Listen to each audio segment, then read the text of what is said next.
బ్రహ్మం ఎరిగిన వాడే బ్రాహ్మణుడు అన్నారు.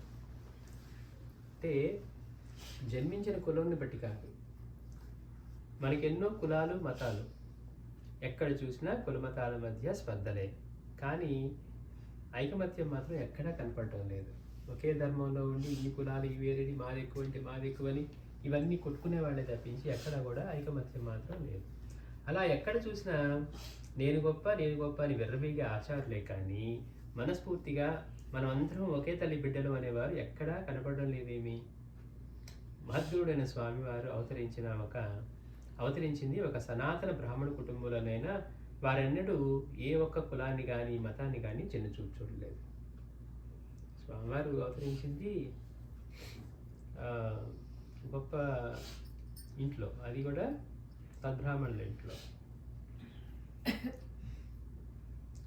వారు ఎప్పుడు ఏ ఒక్క కులాన్ని కానీ మతాన్ని కానీ చిన్నచూపు చూడడు. పైగా కుల మతాలకు అతీతంగా అందరినీ ప్రేమతో సౌహార్దంతో ఉండమని బోధించేవారు. ఆయన కాకుండా ఇంకా స్వామివారు అలా ప్రేమ చూపడమే కాకుండా అందరినీ కూడా కలిసి ఆనందంగా అలా ఉండమని చెప్పేవారు.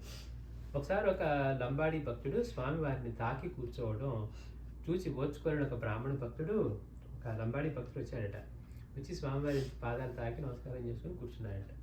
అది తట్టుకోలేకపోయాడు ఒక బ్రాహ్మణ భక్తుడు. స్వామీజీ, వాడు లంబాడి వాడు, చూసారా వాడు మిమ్మల్ని ఎలా ఆనుకొని కూర్చున్నాడో అని కోపోద్రేకంతో అనగా స్వామివారి వెంటనే, వాడు కాదురా నీవే లంబాడీవి, పుట్టుకతో కాదురా ప్రవర్తనతో బ్రహ్మ ఎరిగిన వాడే బ్రాహ్మణుడు అని బోధించాడు. అంటే మేము బ్రాహ్మణము లేకపోతే అందులో పుట్టాము, అది ఇలా పుట్టామని విర్రవీగే వాళ్ళు ఎవరైనా కానీ తీసుకెళ్ళి మళ్ళీ ఇంకో కుటుంబంలో పుడితే మనం ఏం చేసేవాళ్ళం, నువ్వు అని ఎన్నుకొని వచ్చావా, నేను ఈ కాలేజీలో చదివి కష్టపడి చదువుకున్నానని చెప్పి డిగ్రీ కాదు కదా, అందులో పుట్టావు కాబట్టి అందులో ఏదో జంతువుల్లో పుడితే లేదా ఇంకో తక్కువ కులంలో పుడితే ఇంకో చోట పుడితే మనం నేను ఇది అని విర్రవేయడానికి ఏమీ లేదు. మళ్ళీ ఇందులో వేసారు కూడా ఇలా అంటున్నావు, మళ్ళీ లంబాడీల్లోనో లేదా ఇంకా తక్కువ వాళ్ళలో అట్లా వేశారనుకోండి ఫర్ ఎగ్జాంపుల్, అప్పుడు ఇలానే అలంకరించేవాళ్ళం.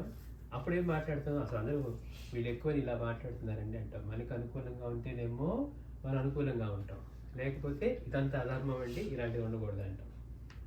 అందుకని స్వామివారు అంటున్నారు, రే నువ్వే లంబాడి వాడివి, వాడు పుట్టుకతో కాదురా ప్రవర్తనతో బ్రహ్మం ఎరిగిన వాడు బ్రాహ్మణుడు అని బోధించారు స్వామీజీ.